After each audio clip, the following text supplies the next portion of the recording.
El nacimiento de Jesucristo, por Juan Calvino. Aconteció en aquellos días que se promulgó un edicto de parte de Augusto César, que todo el mundo fuese empadronado. Este primer censo se hizo siendo Cirenio gobernador de Siria, e iban todos para ser empadronados, cada uno a su ciudad.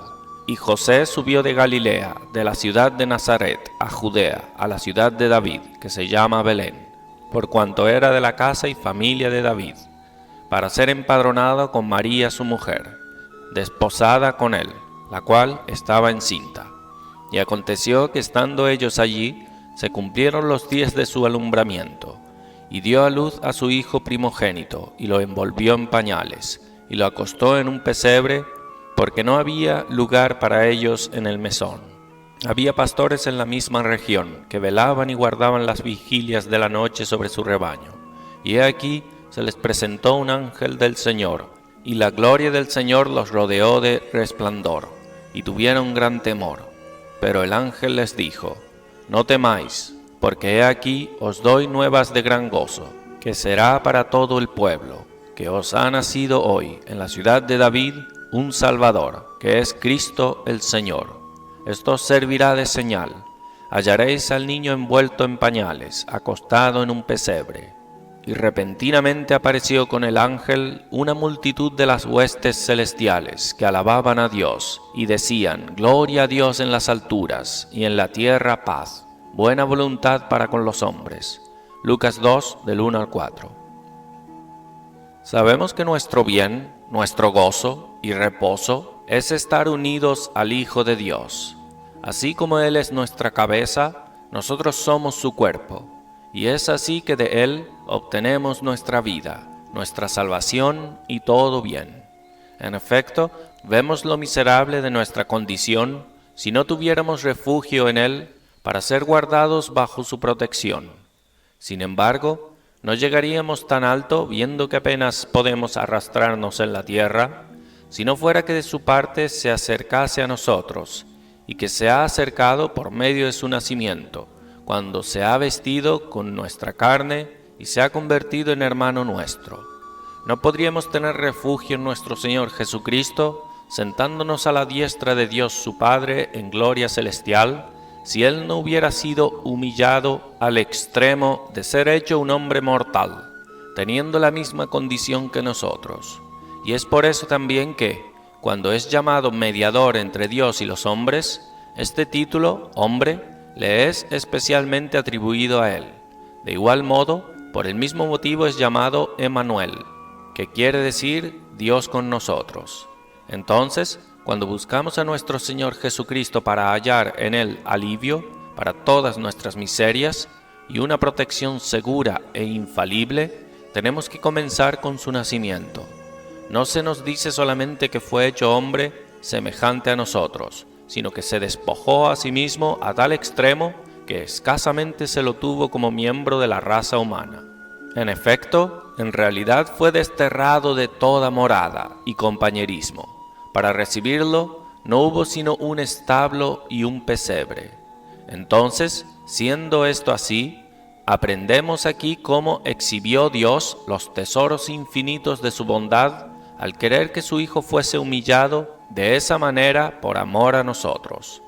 Reconozcamos también de qué manera sufrió el Señor Jesucristo desde su nacimiento por nosotros, que al buscarlo no tenemos que hacer largos recorridos para encontrarlo o para ser verdaderamente unidos a Él.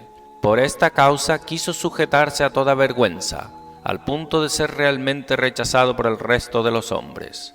Y nosotros aprendamos también a ser pequeños a efectos de ser recibidos por Él, porque al menos es razonable que haya acuerdo entre la cabeza y los miembros.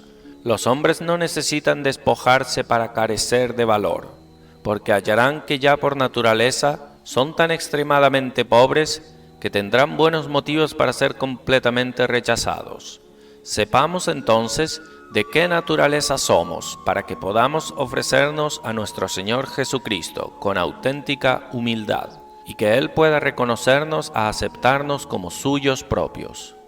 Sin embargo, también tenemos que notar que en la historia presentada aquí por San Lucas, Por una parte, aprendemos cómo se despojó a sí mismo el Hijo de Dios para nuestra salvación, y por otra, que nunca dejó de presentar un testimonio cierto e infalible de ser Él el Redentor del mundo prometido desde todos los tiempos. A pesar de haber asumido nuestra condición, supo mantener su majestad celestial. Aquí se nos muestran ambas caras, porque aquí nuestro Señor Jesucristo está en un pesebre, realmente como rechazado por el mundo. Se encuentra en pobreza extrema, carente de todo honor, sin ninguna reputación, realmente sujeto a servidumbre. Sin embargo, es magnificado por los ángeles del paraíso, los cuales le rinden homenaje. En primer lugar, es un ángel quien trae el mensaje de su nacimiento. Luego, él mismo aparece acompañado de una gran multitud, incluso de un ejército. Todos ellos se presentan y aparecen como testigos enviados por Dios, para mostrar que nuestro Señor Jesucristo, siendo humillado de esa manera por la salvación de los hombres, nunca deja de ser el Rey de todo el mundo, y aquel que tiene todas las cosas bajo su dominio. Luego, el lugar, Belén, da pruebas de que era Él, el que había sido prometido desde todos los tiempos, porque el profeta Miqueas había hablado de la siguiente manera: «Y tú, Belén, aunque seas despreciada en gran manera, como un pueblo que no tiene mucho que ofrecer y de escasa población, no obstante, de ti saldrá aquel que gobernará a mi pueblo, y sus salidas serán para toda la eternidad». Entonces vemos aquí cómo, por una parte, nuestro Señor Jesucristo no se cuidó a sí mismo, de manera que pudiéramos tener fácil acceso a Él sin dudar de ser recibidos incluso como cuerpo suyo, porque no solamente quiso ser un hombre mortal vestido con nuestra naturaleza, sino incluso un pobre gusano de la tierra despojado de todo bien. Entonces, nunca dudemos, por muy miserables que seamos, de que Él nos guardará como miembros suyos. Por otra parte, aquí lo vemos como marcado por la mano de Dios, para ser recibido sin dificultad alguna, como aquel de quien hemos de esperar salvación, y por medio de quien somos recibidos en el reino de Dios, de donde habíamos sido previamente desterrados, porque vemos que posee en sí mismo una majestad divina, puesto que los ángeles lo reconocen como su superior y como su Rey soberano. Estando bajo su protección, no debemos dudar de que posee todo lo necesario para sustentarnos. Sepamos que por mucho que haya sido humillado, de ninguna manera fue reducido su poder divino, ni existe impedimento para que seamos guardados con seguridad bajo su dirección. Ahora vemos el resumen de este relato, es decir, en primer lugar, vemos que el Hijo de Dios, nuestro mediador, se ha unido de tal manera a nosotros que nunca debemos dudar de ser partícipes tanto de su vida como de todas sus riquezas. Sepamos también que Él trajo consigo todo aquello que se requería para nuestra salvación, porque, como ya lo he dicho, no fue despojado de esa manera sin retener constantemente su majestad divina. Aunque ante los ojos de los hombres fue despojado de toda reputación, no obstante, siempre siguió siendo no solamente el heredero de este mundo, puesto que es la cabeza de la Iglesia, sino también el verdadero Dios. Además, aprendamos de aquellos que aquí son establecidos como maestros y líderes, la forma en que debemos venir a nuestro Señor Jesucristo. Ciertamente los sabios de este mundo están tan inflados de orgullo y presunción que difícilmente condescenderán a ser maestros de hombres que no tienen escuela y de pobres pastores del campo. Y sin embargo, toda nuestra sabiduría la aprendemos de estos pastores, de quienes aquí se habla, para acercarnos a nuestro Señor Jesucristo. Porque aunque tengamos todas las ciencias del mundo metidas en nuestras cabezas, ¿de qué nos servirán cuando la vida nos falle? ¿Cómo nos ayudará a conocer a aquel en quien se ocultan los tesoros de toda sabiduría, como lo expresa San Pablo? Ahora vemos por dónde debemos comenzar. No nos causa ningún daño seguir a aquellos que nos han mostrado el camino para venir a nuestro Señor Jesucristo. Este honor Dios no lo concedió ni a los grandes de este mundo, ni a los sabios, ni a los ricos, ni a los hombres, sino que escogió a pastores, Siendo estos así, sigamos este orden. Es cierto que del oriente vinieron hombres sabios para rendir homenaje a nuestro Señor Jesucristo, pero era preciso que los pastores vinieran primero, para que toda presunción fuese abolida, y para que aquel que se llama cristiano tenga que ser como un necio en este mundo.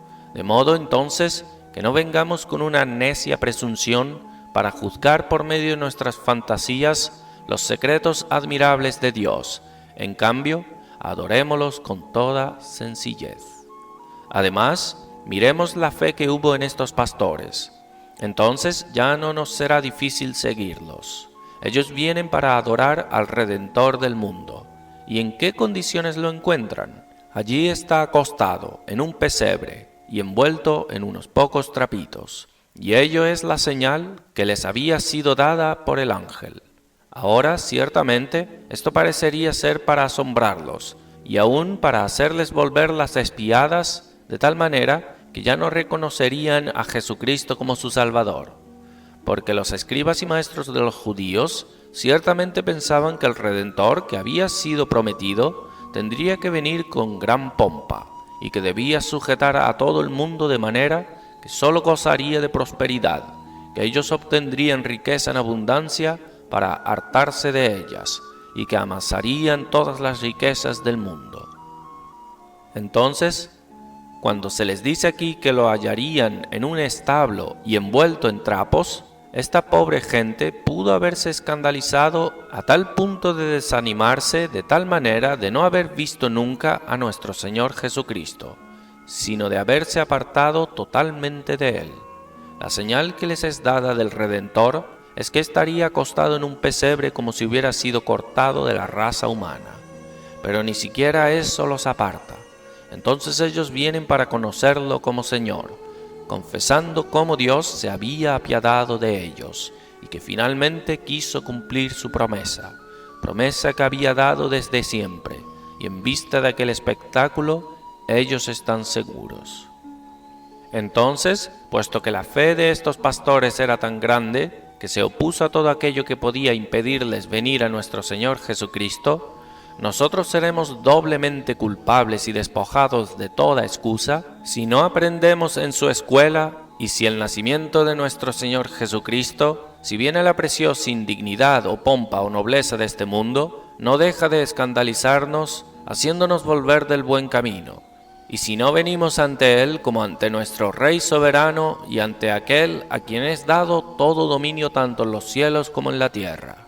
En efecto, es una amonestación que nos hace falta, porque, como ya lo he mencionado, la doctrina del Evangelio solamente escandaliza a aquellos que están preocupados por el orgullo y con tonterías, y que se tienen a sí mismos por hombres sabios.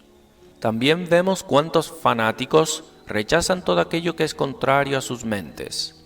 Por otra parte, existen muchos bufones que nunca han sido tocados por sentimiento alguno en cuanto a sus pecados, porque son gente profana que piensa que nunca tendrá que rendir cuentas, ignorando que existe una vida mejor que la que ellos ven aquí abajo. Consideran que es una necedad seguir así al Hijo de Dios y a relacionarse así con Él. Vemos entonces cuánto más debiéramos ser fortalecidos por esta amonestación, es decir, que el Hijo de Dios no pierde nada de su majestad y gloria, y que en su humillación por causa de nuestra salvación, éstas no se reducen. Más bien, debiéramos ser cautivados por ellas, conociendo la inestimable bondad y el amor que nos ha manifestado. Así entonces, debemos practicar esta doctrina, no dejando de venir a nuestro Señor Jesucristo, aunque a primera vista no encontremos en Él lo que nuestra carne, esto es, nuestros sentidos naturales, desean. En cambio, aunque haya sido envuelto en trapos en su nacimiento, sepamos y estemos persuadidos de que, sin embargo, no dejó de ser mediador para acercarnos a Dios su Padre, para darnos una entrada al reino de los cielos, del cual habíamos sido completamente excluidos. Y aún más en este día, aunque Él no gobierne con pompas, y aunque su iglesia sea despreciada, y aunque haya una sencillez en su palabra que los grandes de este mundo rechazan, en lo que a nosotros atañe, nunca dejaremos de aferrarnos por ese motivo a Él y de estar sujetos a su dominio en verdadera obediencia de fe. Por ejemplo, cuando uno predica de acuerdo a nuestra costumbre, en ello no hay nada que nos atraiga mucho. Oímos cómo habla un hombre, ¿y quién es él? No tiene gran dignidad ni reputación. Entonces, en resumen, solamente está la palabra. Por otra parte, en aquello que es predicado por medio del Evangelio, hay muchas cosas que nos parecen contrarias a toda razón, si quisiéramos juzgarlas de acuerdo a nuestro gusto. Sepamos entonces que no podemos acercarnos más a lo que Dios nos muestra y declara, si antes no nos hemos inclinado. Tenemos como una confirmación que Él agrega por amor a nosotros a su palabra, los sacramentos. ¿Acaso alcanzaría una gota de agua para asegurarnos la remisión de nuestros pecados, de que Dios nos ha adoptado como hijos suyos y que a pesar de ser débiles y frágiles, no obstante seremos vestidos con su gloria celestial, la cual nunca nos fallará? ¿Acaso un poco de agua podría ser una garantía y seguridad de cosas tan grandes y excelentes? Y en cuanto a la Santa Cena, ¿acaso alcanzaría un pedazo de pan y una gota de vino para asegurarnos de que Dios nos acepta como hijos suyos, de que vivimos en Jesucristo y que Él ha compartido todas las cosas con nosotros? Porque aparentemente tales ceremonias, carentes de mucha pompa, no pueden tener valor. Así entonces vemos cómo lo que se dice aquí acerca de los pastores tiene que ver con nosotros y cómo debiéramos aprovecharlo en el día de hoy. Es decir, no dejemos de acercarnos a nuestro Señor Jesucristo ni de estar seguros que es Él en quien hallaremos todo bien, todo regocijo y toda gloria, aunque aparentemente todavía es como si estuviera en el establo y en el pesebre, envuelto en pañales. Es decir, pueden existir muchas cosas que podrían engañarnos y marear la vista de unos pocos, al punto de no poder percibir la gloria celestial que le fue dada por su Padre, digo, incluso en la naturaleza humana que tomó de nosotros. Porque puesto que Él es Dios, todas las cosas las tiene de sí mismo, como se dice en el capítulo 17 de San Juan. Pero en cuanto a su naturaleza humana, recibió como don gratuito todo aquello que nos trajo, para que nosotros podamos tomar de su plenitud, para que en Él podamos hallar todo lo deseable, y que tengamos solamente en Él todo nuestro reposo y contentamiento. Además, notemos bien que el Espíritu Santo también nos quiso asegurar de que siguiendo a los pastores, que aquí son ordenados como maestros y guías, no debemos tener miedo de equivocarnos, porque si los pastores no hubieran tenido otra señal que el establo y el pesebre, podríamos decir, miren a esos pobres idiotas, que neciamente se hacen creer ellos mismos y sin razón alguna de que Él fue el Redentor del mundo. Todo ello sería demasiado fácil para nosotros. Entonces, sí, podríamos tener dudas, pero los pastores recibieron confirmación por otros medios para estar seguros de que Él era el Hijo de Dios, el que estaba así acostado en el pesebre. Es decir, cuando les apareció el ángel, oyeron este canto agregado por San Lucas, en el cual todo el reino de los cielos da testimonio a nuestro Señor Jesucristo, de que Él tiene todo poder sobre las criaturas, tanto en el cielo como en la tierra. Entonces, aprendamos a recibir, para ser afirmados en la fe de Jesucristo, todas las cosas que aquí se nos proponen, porque es cierto que Dios está dispuesto a culpar todos aquellos que en el día de hoy no condesciendan a rendir homenaje a su único Hijo, habiendo enviado semejante multitud de ángeles para declarar que Él era el Redentor que había sido prometido. Entonces, es vano que nosotros estemos satisfechos en nuestra incredulidad, como muchas personas estúpidas que vemos, que no tienen en cuenta cada cosa contenida en el Evangelio. Incluso existen bufones de Dios, que son tan descuidados que permanecen indiferentes ante lo que les es predicado. ¿No le prestan mayor atención que a las fábulas? También hay algo para culpar de rebelión obstinada y diabólica a todos aquellos que no se sujetan a nuestro Señor Jesucristo a efectos de honrarlo, porque en cuanto a los incrédulos, habrá una multitud infinita de ángeles del paraíso que testificarán en contra de ellos, porque estos son los ministros de Dios.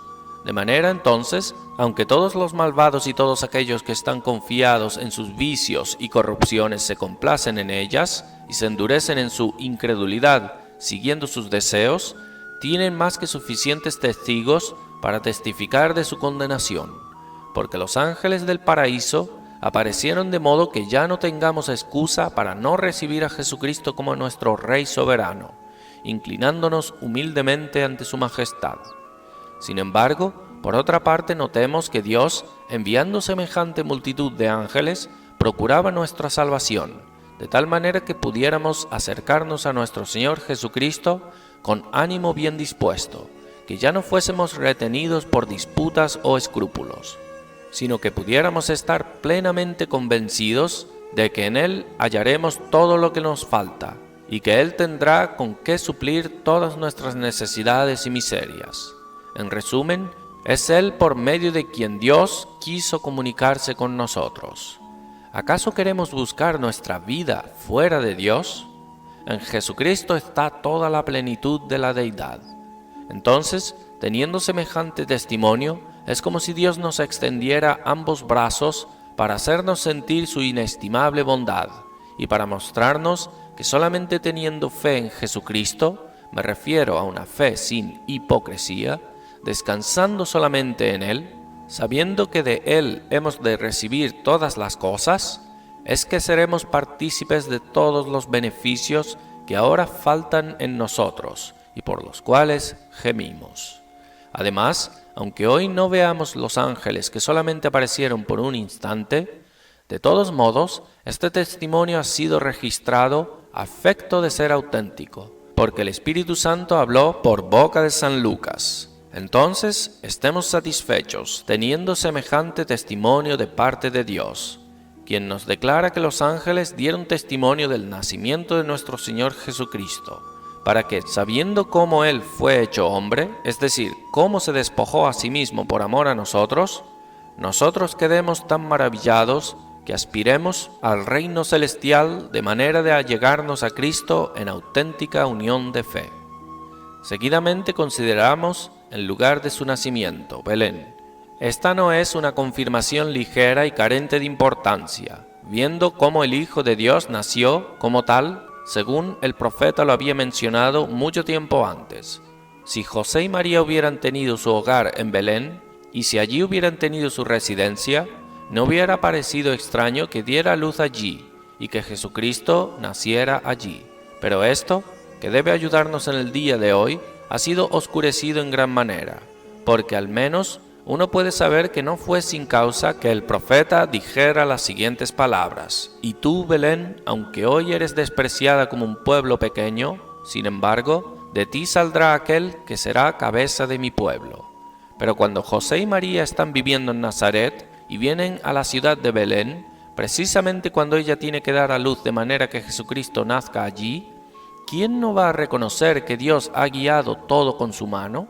Entonces, los hombres tienen que ser ciegos premeditadamente y a sabiendas, si no están dispuestos a reconocer aquí la palabra de Dios, la cual marcó a su único Hijo para que pudiera ser recibido sin duda alguna, como aquel que había sido prometido. Ciertamente, en el edicto publicado por el emperador romano, José tuvo motivos suficientes para venir a Belén, pero traer consigo una mujer a punto de dar a luz ciertamente no fue un asunto gobernado por el hombre, sino que allí estuvo obrando Dios. Vemos cómo Dios utiliza medios que incluso son extraños para cumplir su voluntad. Por el edicto de César, si bien fue ejecutado sin sujeción tiránica, hacía necesario que los judíos fuesen contados. Había un control sobre cada persona, y era para mostrarles que ya no necesitaban esperar ninguna libertad. Jesucristo fue prometido para librar a los judíos y a todos los creyentes de la sujeción a Satanás y de toda tiranía. Aparentemente este edicto era para cerrar la puerta para que Dios nunca pudiese cumplir lo que había prometido a su pueblo. Sin embargo, resulta ser el medio para dicho cumplimiento, porque cuando José y María vienen como personas pobres, sujetas a un tirano, a un pagano e incrédulo, y cuando Jesucristo es nacido en Belén, ello demuestra que la profecía es cierta. Aquí Dios da, como ya he dicho, plena certeza a los suyos, de manera que no tienen que dudar del nacimiento de nuestro Señor Jesucristo. Es así entonces como debemos aplicar a nuestro uso e instrucción las cosas que aquí se discuten, porque la intención de San Lucas, o mejor dicho, del Espíritu Santo que aquí habló por su boca, no es de escribir simplemente una historia para nosotros de las cosas que ocurrieron, sino que, por una parte, expresó aquí cómo el Hijo de Dios no se cuidó a sí mismo por amor a nosotros, y luego, por otra parte, cómo dio testimonio infalible de ser Él el Redentor para que pudiera ser recibido como tal. Recapacitemos entonces para aprovechar de esta historia, para que podamos estar a tono con el cántico de los ángeles glorificando a Dios, y para recibir lo que aquí nos da para el regocijo de nuestras almas. En primer lugar, el ángel dice, es decir, el que lleva el mensaje a los pastores: no temáis, porque he aquí os doy nuevas de gran gozo. Luego sigue este testimonio en conjunto de todo el ejército, de que Dios manda paz a los hombres de la tierra. En primer lugar, debemos recordar esto, que buscamos nuestro gozo en Jesucristo. Porque en efecto, aunque tuviésemos todo tipo de delicias y lujos, no haríamos más que ahogarnos en nuestros placeres. No obstante, aunque estuviésemos demasiado dormidos, inclusive enteramente estúpidos, nuestra conciencia nunca tiene descanso. Seremos atormentados sin fin y sin cesar. Este gusano del cual hablan las Escrituras nos consumirá. Seremos condenados por nuestros pecados y sentiremos que con todo derecho Dios se opone a nosotros y que es nuestro enemigo. Así que habrá una maldición sobre los placeres del mundo, puesto que serán transformados en crujir de dientes, hasta que los hombres estén en paz con Dios. Entonces, todos los placeres, todos los honores, todas las cosas deseables son malditas hasta que sintamos que Dios nos ha recibido en misericordia. Cuando estemos así, reconciliados con Él, podremos regocijarnos, no solamente con un gozo terrenal, sino especialmente con aquel gozo que nos es prometido en el Espíritu Santo, a efectos de que podamos buscarlo a Él, porque paz y gozo son cosas inseparables. Porque ¿cómo, viendo que estamos rodeados por tantas miserias, podemos gozarnos? Luego, viendo que en Adán somos malditos, que somos hijos de ira, que Dios es nuestro juez armado de venganza para arrojarnos al abismo, ¿qué gozo podemos concebir hallándonos en semejante estado? Ciertamente, cuando pensamos en esto, no solamente tenemos que sentirnos abrumados por la intranquilidad, sino como en una horrible gehenna que excede todas las angustias de este mundo, si es que el diablo no nos ha embrujado. Como vemos que hay muchos que no dejan de hacer fiesta, aunque combaten a Dios. Pero si poseemos una sola partícula de sentimiento, ciertamente no dejaremos de ser atormentados hasta que Dios sea declarado favorable a nosotros. Entonces, esta paz tiene que preceder para que sepamos que Dios nos posee como a hijos suyos, y que incluso no nos imputa nuestros pecados. ¿Estamos nosotros así en paz con Dios? En ese caso realmente tenemos algo por lo cual regocijarnos, incluso con Dios, siguiendo lo que ya he mencionado. Porque es cierto que los incrédulos tienen alguna paz, es decir, son tan pesados que no les importa el juicio de Dios, inclusive lo desafían, pero es una paz sin Dios, porque nunca tienen paz ni descanso, sino cuando se olvidan de Dios y de ellos mismos. Todos ellos son insensibles. Pero San Pablo nos exhorta a tener paz con Dios, es decir, de mirar a Él, procurando, según nuestra capacidad, a ser pacíficos. Es decir, cuando nos acercamos a Él, estamos ciertos y seguros de su amor. ¿Cómo será eso? Por la remisión de nuestros pecados, por el amor gratuito, inmerecido que Él nos tiene en nuestro Señor Jesucristo. Entonces, notemos bien que la paz que aquí predicaron los ángeles del paraíso lleva consigo este gozo, mencionado por el primero de los ángeles al decir: les anuncio gran gozo, es decir, la salvación que ustedes tendrán en Jesucristo. Él es llamado nuestra paz, y este título declara que nosotros seríamos totalmente alienados de Dios a menos que Él nos reciba por medio de su único Hijo. Consecuentemente, también tenemos algo de qué jactarnos cuando Dios nos acepta como hijos suyos, cuando nos da la libertad de requerirlo abiertamente como nuestro Padre, de acercarnos libremente a Él y de tener nuestro refugio en Él. Sin embargo, deduzcamos de esto que Dios ha ordenado de tal manera las cosas que el Evangelio sea predicado por los hombres.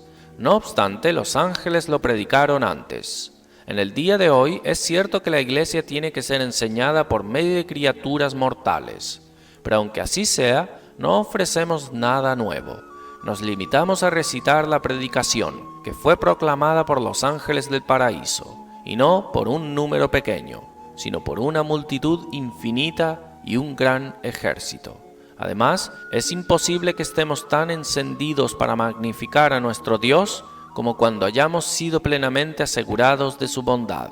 Es por eso que estas dos cosas van juntas, que los ángeles exhortan a todo el mundo a glorificar a Dios, puesto que ha concedido semejante paz sobre la tierra. Entonces, nos regocijamos por el bien de haber sido librados por Dios por medio de nuestro Señor Jesucristo, su único Hijo. Él ha tomado posesión de esta paz para que las alabanzas asciendan a lo alto y que traspasen las nubes, y que el mundo entero se haga eco de este canto, para que Dios sea bendecido y magnificado en todas partes. De esto tenemos que deducir que siempre seremos mudos y que nunca tendremos la capacidad de alabar a Dios hasta que Él nos haya hecho experimentar su bondad. Por ejemplo, ¿cómo es posible que los pobres pescadores, mientras tienen problemas y remordimientos en su interior, sin saber si Dios los ama o los odia, alaben su nombre? Al contrario, la angustia los mantendrá realmente restringidos, de modo que de ninguna manera podrán abrir su boca. Entonces es necesario que Dios en primer lugar nos dé deliberadamente un testimonio de su amor hacia nosotros, de tal manera que estemos persuadidos de que siempre será un Padre para nosotros. Entonces ciertamente tendremos algo por lo cual bendecir su nombre. Pero así como no podemos alabar a Dios hasta que Él nos haya declarado su bondad, también aprendamos a no tener una fe muerta o inactiva. En cambio, seamos incitados a bendecir el nombre de Dios, viendo que de esa manera ha exhibido los grandes tesoros de su misericordia hacia nosotros. Que por una parte nuestra boca cumpla su función, y que luego toda nuestra vida pueda corresponderle.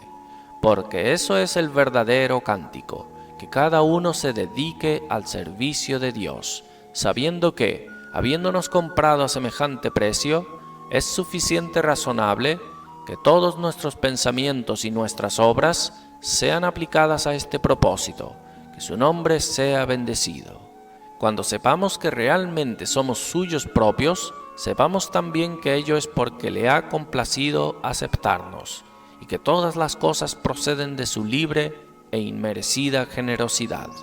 De manera que no sin causa se agrega aquí la palabra acerca de la paz que es dada a los hombres, no por mérito alguno, no porque ellos la hubiesen adquirido, sino por la buena voluntad de Dios. Porque la palabra utilizada por San Lucas significa que no debemos buscar ningún otro motivo por el cual Jesucristo nos ha aparecido, sino que lo hizo porque Dios ha tenido piedad y compasión de nuestras miserias, lo cual también se dice en Juan 3:16 y 33, que Dios amó tanto al mundo que no escatimó a su propio Hijo, sino que lo entregó a la muerte por amor a nosotros.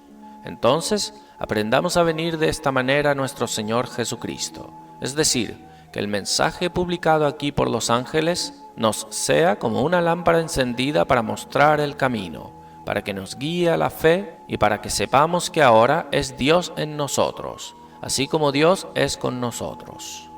Nuestro Dios es declarado con nosotros cuando quiso habitar en nuestra naturaleza humana como en su templo. Pero ahora el mensaje es Dios en nosotros, es decir, lo sentimos unido a nosotros en mayor poder que cuando se mostró y declaró a sí mismo hombre mortal. Él incluso es Dios y hombre en nosotros, porque primero nos da vida por el poder de su Santo Espíritu. Luego, Él es hombre en nosotros porque nos hace partícipes del sacrificio que ofreció por nuestra salvación, declarándonos que no es sin causa lo que dijo, al afirmar que su carne es verdadera comida y su sangre verdadera bebida.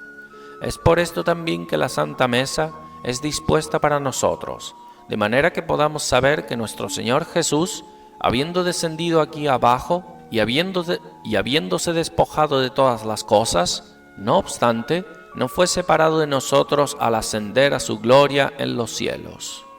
Más bien, es sobre esta condición que nosotros somos partícipes de su cuerpo y de su sangre. ¿Y por qué es así? Porque nosotros sabemos que su justicia y su obediencia cubren nuestros pecados, y que por medio del sacrificio de su cuerpo y de su sangre, ofrecidos en esta humanidad tomada de nosotros, Él apaciguó la ira de Dios. Siendo esto así, no dudemos cuando Jesucristo nos invita a su mesa, aunque solamente percibamos pan y vino, de que realmente habita en nosotros, y que nosotros estamos de tal modo unidos a Él, que no hay nada perteneciente a Él mismo que no lo quiera comunicar a nosotros. Reconozcamos esto, digo, para que sepamos cómo aprovechar de este sacramento que ha sido establecido de su parte para nosotros.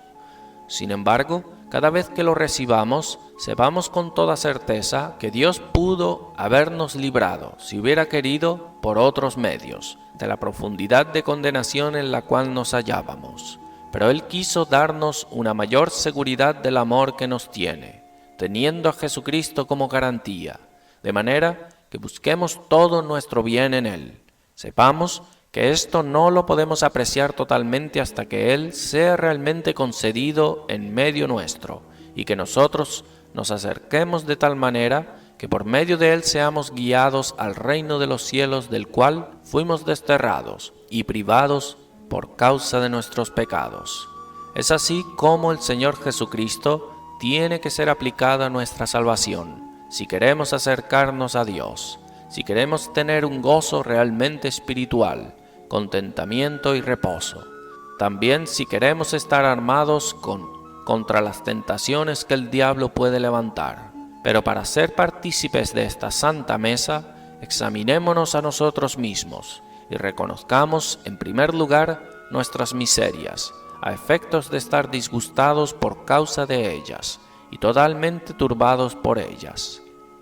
Además, sepamos que Dios quiso endulzar toda nuestra tristeza y angustia cuando de esa manera se derramó por nosotros en su único Hijo, y que su deseo es que nosotros podamos disfrutar plenamente de Él.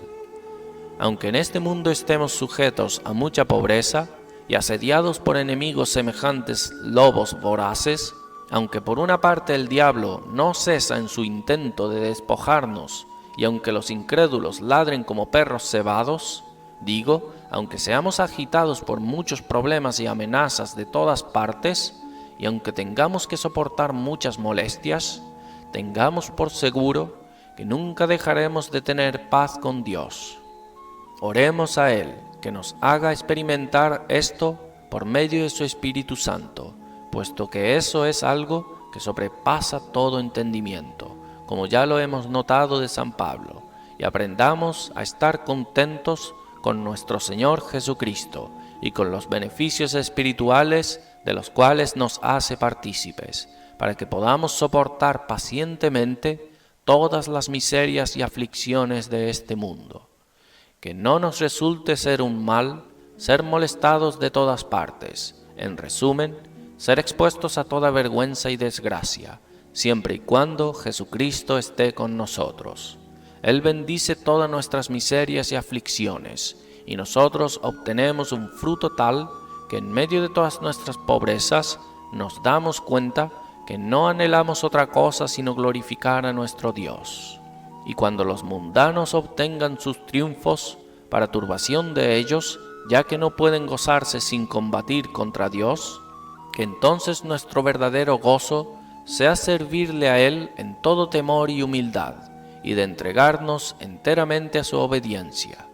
Esa es la forma en que debemos aprovechar esta doctrina. Ahora, inclinémonos en humilde reverencia ante la majestad de nuestro Dios.